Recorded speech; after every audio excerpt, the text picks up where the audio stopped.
Guys, we've got a quick 30 minutes here, I believe.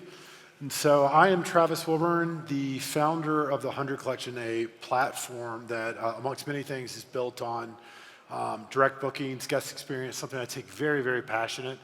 And as you guys here can see, we're here with some of the masters of the industry in regards to direct booking, guest experience. And many of you have moved way beyond the single host stage and still might not have marketing specialists. And so for the next 30 minutes, we're going to focus on some ideas here that will help create some direct bookings and guest experience. And so I've had the pleasure of working with Matt over the last couple of years, and we'll let you introduce yourself.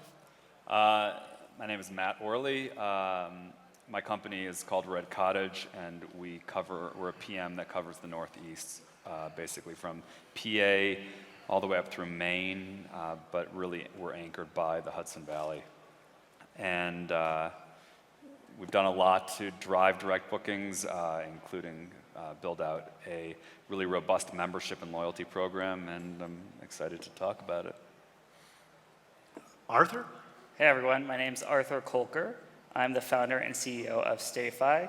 StayFi is a guest data collection and marketing platform, and we've been partners with Guesty for many, many years. Founded back in 2019, and today we service almost 100,000 properties around the world and have helped collect over 20 million guest emails that our customers use to drive direct bookings and become independent, hopefully, one day of OTAs. And you're going to share those emails with all of us here. One day, maybe. We'll see what happens. Smitha.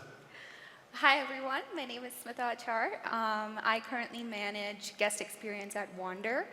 We are an online luxury listing platform. So not your typical Airbnb. We only cater to high-end clientele. And we're growing fast. I don't know if you heard, thanks Keegan for the shout out, but we just recently closed Series B with $50 million. And our guest experience is something that we really envision to be full scale. So basically from end to end, we call it white glove. And we want luxury clients to enjoy their vacations when they come and stay at our properties all over the world. All right. First one, Matt, loaded question. What does your approach to guest experience look like? Who are you targeting and why? And what makes it unique? It's a lot. There's a lot to unpack in there. So we really cater to these destinations that I consider to be weekend destinations, and we have very low seasonality. We're booking, almost every weekend of the year, but our bookings on average are quite short. They're, 2 to 3 nights on average year-round. Our booking lead times are also infinitesimal. We'll do an immense amount of business in a week for that upcoming weekend because we're speaking to people who are in Philly or in New York or in Boston and just looking to get out really impulsively and quickly. And so a lot of the messaging that we craft is meant to incentivize that impulsivity and that quick travel, and get people to feel like what we're offering to them is not only very accessible, but it's very easy for them to just get out, and everything we do is meant to hone in and make that as easy as we can for them. Right on. Arthur, same question. What does your approach to guest experience look like? Yeah, I'd say obviously we're not an operator. We help operators with both guest experience and then of course branding and loyalty. And I think one of the most important things when it comes to guest experience is kind of like 2 areas that I think are a blind spot for a lot of operators. One is they're only thinking about the booker. They're very booker centric, but unlike hotels where there may be 2 guests with vacation rentals, we're in a very special industry where we have 5, 8, 10, 15, 20 people staying in a listing. So I think broadening out, like how are you going to engage every guest during the stay with upsells, with offerings, with your concierge services, whatever you're offering to really elevate that experience, And then the second piece is, of course, not referring to yourself as an Airbnb, which I think is a very common thing that we do. But you have to think, if you're creating all this value for guests, but they are calling you an Airbnb, then you're building Airbnb's brand value. You're not building your brand value and having people associate that great experience with you. So for us, what we help operators, but there's of course many ways to do this, is to make sure you're getting your brand in front of guests 6, 8, 10 times over the course of the stay. So while they may come saying they booked an Airbnb, we want to make sure they leave saying they booked your Red brand. Cottage. Red Cottage, exactly. Okay, thank you. Thank you. No, I love it. One of the questions I love to ask various people, individuals, I've got a property management group still based in Charlottesville. And it's a fun question, fun exercise for anyone. I ask them, if you're going to fly to Charlottesville, what platform are you going to use to get there? And usually it's going to be a direct answer in an airline, favorite airline. If you're going to stay in a hotel, which hotel are you going to choose? And if you're going to look for a vacation rental, how are you going to find it? And I'm hoping, of course, that they're going to say my own brand, but oftentimes it might be an OTA. And so it's definitely a challenge within our industry that didn't exist necessarily 10 years ago, which is why we're all sitting here today talking about direct booking. Smitha, same question. What is,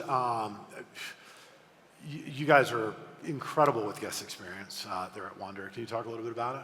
Yeah, of course. I think the main selling point to the luxury clientele is just having their vacation taken care. Like, we will do all of the planning for them. That's been an extreme selling point for Wander, in specific to high net worth individuals. They don't want to do any of the planning. They would rather call somebody or chat with somebody. The one feature that we have on the Wander app is concierge chat. So you can just chat with someone saying, hey, I want a chef for tonight. Can you arrange somebody to come and service the house? And that's all done and taken care of. We will just coordinate timings, and we'll do all of that on the back end. Now, Wander has an incredible tech stack, but I know for other mid-sized property management companies, this might be an operational nightmare. But I think really honing in on your local vendors and kind of pushing for those services and experience which take it to the next level would really remind your guests that they're actually staying at this branded home versus just another Airbnb. And yeah. Right on. One of my favorite things about events like this is the people that you meet and the ideas that you get, the networking that happens. And I would say about 1.5 years ago, maybe 2 years ago, I met Matt. And then Matt, about a year ago, maybe 1.5 years ago, told me about a membership program. It was $499 to sign up. 500. Well, anyways, talk to me. So I've actually copied this idea. I know the data behind it and absolutely love it. Talk to the crowd here a little bit about the membership program and how that's driving direct bookings, how that's keeping people loyal. Yeah, so the membership program was something that we had envisioned from the start, and from the start of our business, rather. As something that would help drive loyalty. You know, because we are in these weekend markets, we have guests who stay with us 4 or 5 times a year at different homes every time.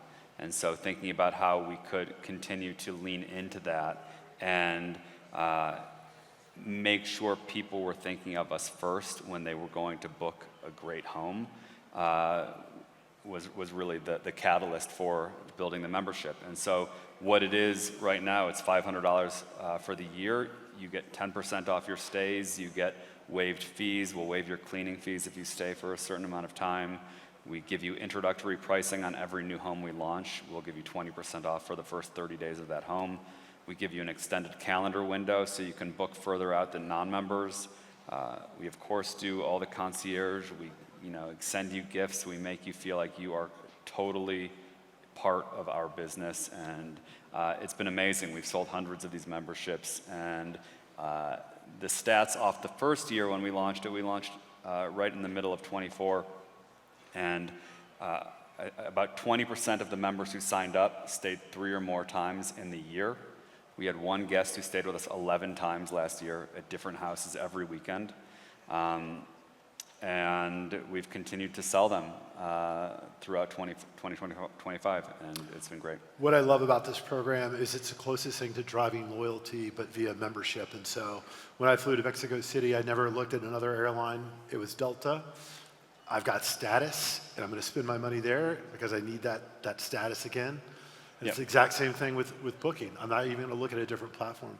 Smitha, you guys have built something special with your luxury properties. You got QR codes. You create these touch points that get guests excited about rebooking. Can you talk a little bit about that and how it's working? Yeah, of course. I think while your guests are in your properties is the time when you give them plenty of ammunition to remember your brand, right? So you want to make sure if it's a physical takeaway, like it can be anything, right? I went to Morocco recently, stayed at this beautiful hotel in Essaouira. They had a little notepad and a pencil. I don't even use pencils or notepads, but I grabbed them, because they were really nice. And it's something that I use even today, just on my office desktop. It's just on the side.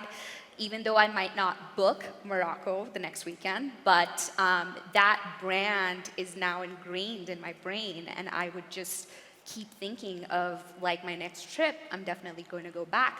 Also ties into the guest experience. I had a wonderful stay, right? It was not riddled with problems. You might want to think about if your guest had issues during the stay, if you really want to give a physical takeaway. So that brand is going to be something that they're looking and thinking that, oh, this was not a good stay.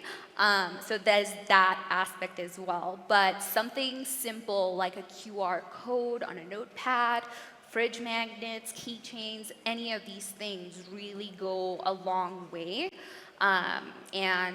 Properties in Joshua Tree too. I was working with another property management company before Wander, where every home had something customized to the specific home itself. It was branded, and the home had a name. So it was like a second level of branding. We had our company brand, and then we had the house brand as well. So people just remembered, like they would know that this is the house that they stayed in. That's how they would portray it on social media, and build your value that way.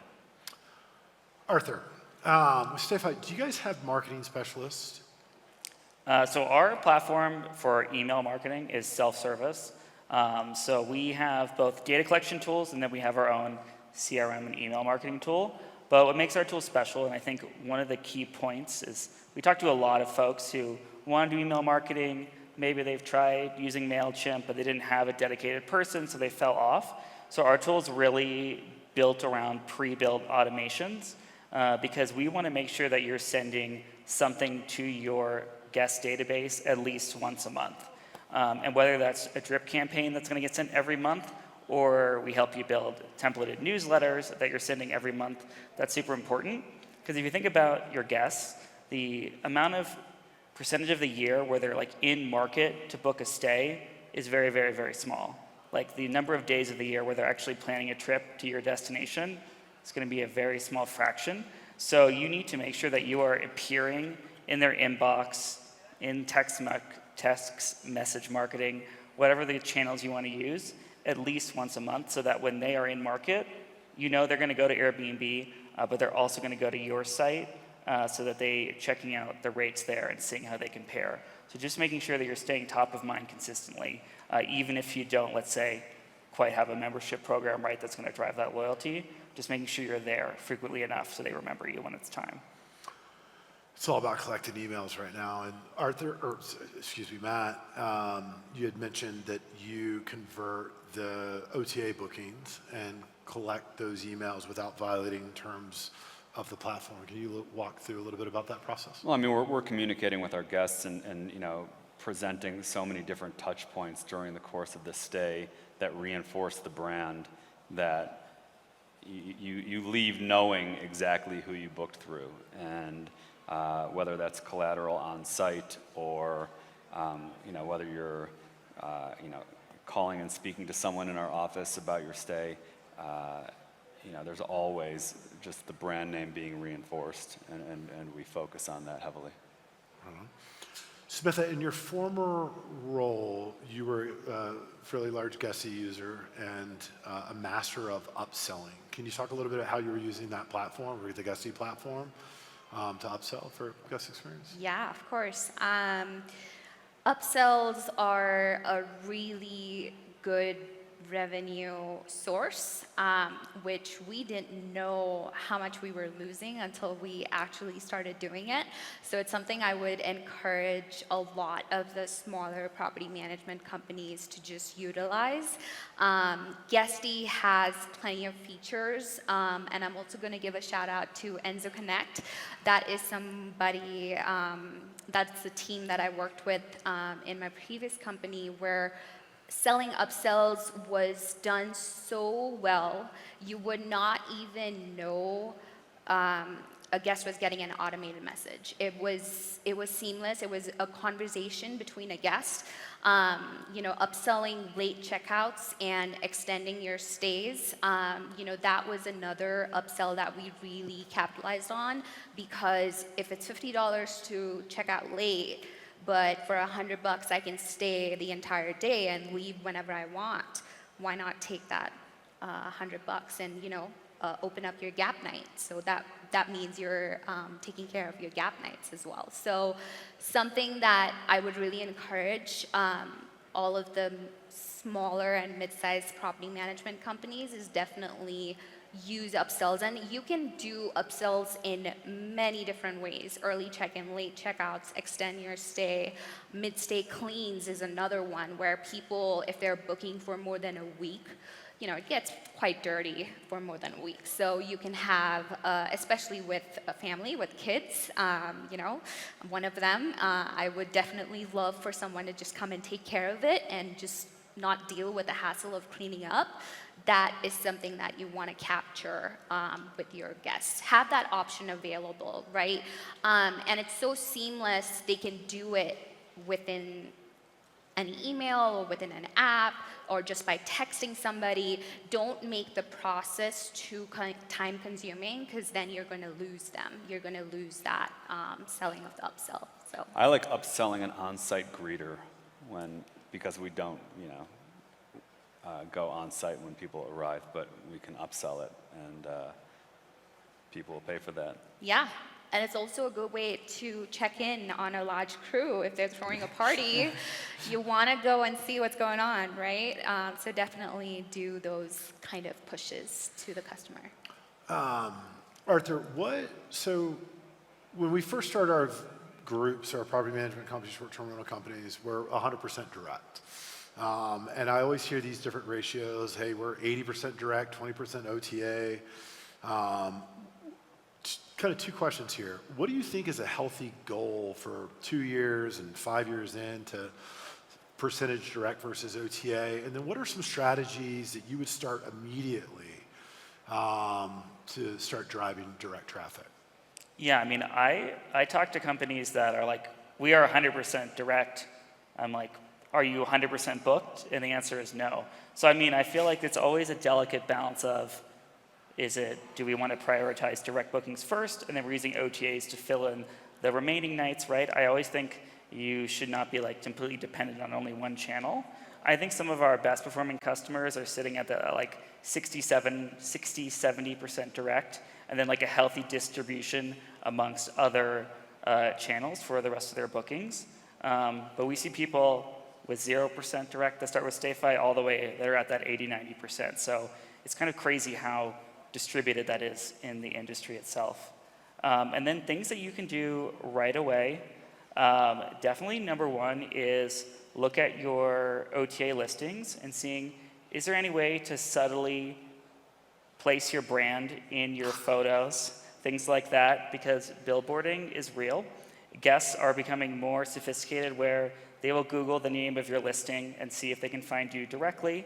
So definitely make sure things like the name of your listing on your direct site matches the name on OTAs, and that when someone searches the name of your listing on Airbnb or Vrbo or Booking, that your direct listing is in the first 5 to 10 search results so they can find you there. I also think that even if you do not use a product that's collecting data at the scale of StayFi, you still are collecting some emails. Hopefully you have a pop-up on your website, and I would just start nurturing and building that list so that you have a database of loyal guests. And then the last one, which I heard Red Cottage does and Matt does, is essentially opening your calendar first for your loyal audience before you go out to OTAs. So email, if you have especially peak times of year like July 4th, New Year's, Christmas, open that up only on your website, email your audience and say, hey, because you're a loyal guest, you stayed with us before, we're opening up these primetime nights for you, and then distribute an OTA. So a lot of our customers will do 1 month on direct only, and then they push it to the rest of the channels. And that's just a great way to get bookings that are typically longer at a higher price further out on your direct channel first before you push it to channels. I like the creative, subtle messages within the photos. I've seen people use, I think it's called Box Brownie. For 90 cents, you can Photoshop your logo onto a TV, or have a coffee mug thrown in there with your logo, or even like the pillows on the bed. And so I've seen a couple of different things to be able to drive direct traffic. Let's talk about measurement. How, Matt, would you measure your loyalty, your membership program, that it's getting the results, that it's working? How do you define those results? Well, we're always looking at how many stays, our members are making in a year, and we want to drive the second and third booking. So even right now, we're continuing to tweak a lot of the perks to incentivize that second booking, to incentivize a third booking within the year, just so we can make sure that even if someone churns out at the end of a year, that we've recouped all of our costs from that. And just trying to drive as many repeat stays as we can from those guests. Smitha, are y'all measuring the loyalty programs there with Wander? Yeah, absolutely. With Wander, we do stamps and points. So it's been a real driving factor with luxury clientele. They don't care about memberships, but they do care to have their stays taken care of. And we have a personalized team that kind of communicates with them post-stay, even during the annual booking cycle. That's another one that's been really successful. I had recently spoke to a guest who wanted $10,000 back because there was a pool that was not operational for a stay.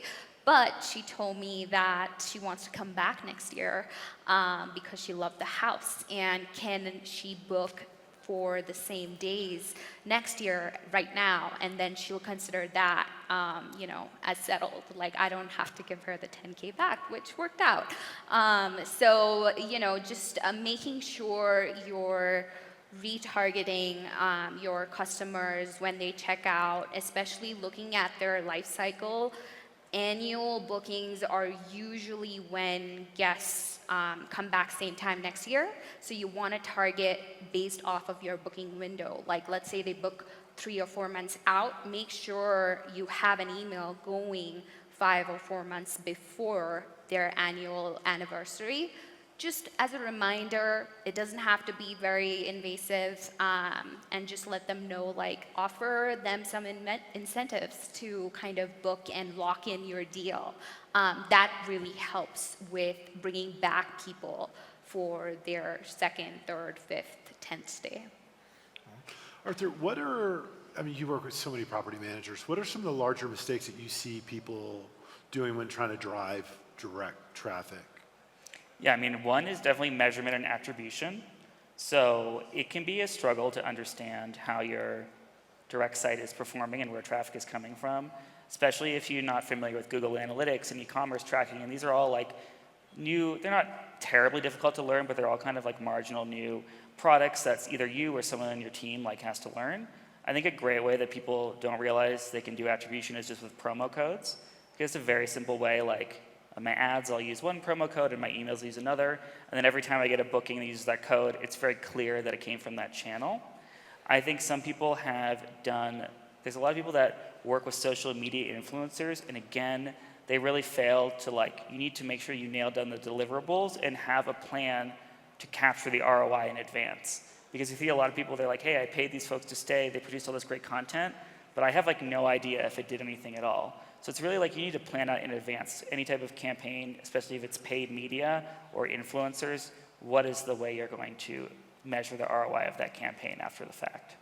Well, speaking of campaigns, Matt, I recently learned, I know you're under NDA, so you can't share as much as I would love you to, but can you speak a little bit about how you're utilizing PR influencers? Yeah, driving direct bookings for us, a lot of it is about influencer marketing. We have a very robust social presence, and I'd encourage everyone to go follow Red Cottage Inc. on Instagram, for those of you who are on your phones right now. But we do a lot of press, and we are actively pitching to get into newsletters and get onto whatever sites we can. We focus on that more than paid social or paid SEO or any of that. And we've had great success with it. We were in Martha Stewart Living this month and Men's Health, and we're just getting great press that is driving real bookings for us, and it helps to build the brand. And are you tracking that? How do you track it? We're tracking all of it. How are we tracking our press? The press and how it's driving bookings. We have a partner that we're working with. Right on. Okay. And at that, we got a few minutes left. Are there any questions from the audience in regards to guest experience, direct bookings? Can't really see you guys, but. Well, with that, Smitha, I'm gonna. I see one. We have one. All right. Do you guys have any suggestions on, besides the StayFi, if somebody is not a StayFi customer, is there a company that has a good CRM with some good remarketing to people, to past customers? Well, I'll just say, our email CRM is an independent product, so you can get that and connect it to Guesty and just leverage the data in Guesty and any other place that you upload. But then, of course, we also have customers that use all sorts of email marketing tools. Some use tools built for hotels. So we have customers who use Revenate, things like that. And then people use a lot of more generic CRM products as well. I've seen people try to use HubSpot. That's definitely more of a lift. So it also kind of depends. Yeah, but that's definitely more on the technically sophisticated side. So but if you come by, I can give you suggestions too later. Thank you. But I would add to that, there are amazing companies in the Guesty marketplace, and if you go and spend time in there and look through all the options, I think one of the most important tools that we use is cart abandonment software. We have a partner that's in the Guesty marketplace that brings us in every week thousands and thousands of dollars of reservations that we would have otherwise lost, that we are able to retarget. Say it again. What is that? What's cart abandonment software? Oh, it's ResRecover is the partner that we use. There are fantastic companies in the Guesty marketplace, and I'm always looking at who's new and how we can leverage all of the new software that's being developed. Joe Vassallo, Green Palm Springs Rentals. How important is the returning guest discount, and have you experienced different results with different percentages? How important is Yep. Discount? Returning guest discounts.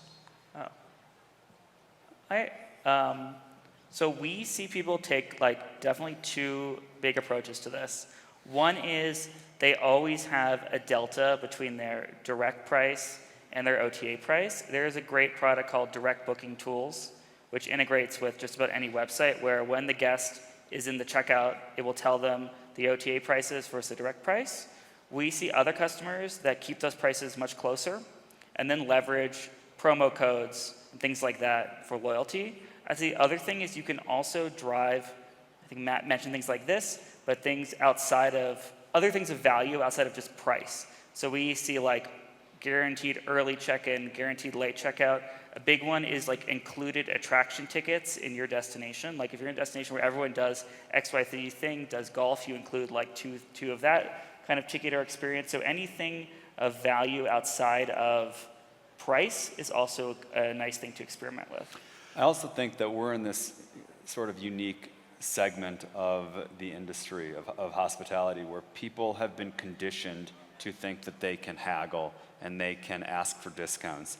And they've been conditioned to do so by some of the OTAs that have made them feel like they're talking to a mom and pop and not a professional PM. And so the number of reservation requests that we receive where there is a discount request baked in, or they say, this is my budget, can you meet me at my budget? I mean, it is a meaningful number of our inquiries come in phrased like that. And so we can protect ourselves against that by saying, well, we only really offer discounts to our members, and our members have this fixed discount program, and that's what they get. And if you want the discount, you can sign up for membership. Otherwise, it's the full fare.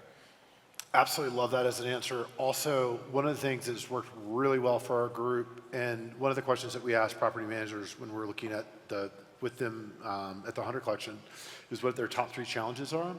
And 55% of the time they're dealing with regulations. And what we do with our group, when you book with Stay Charlottesville and you take your reservation, there's a lot of different wineries. There's a wine tour company. There's a private social club. There's various restaurants that will offer you deals because you're coming in.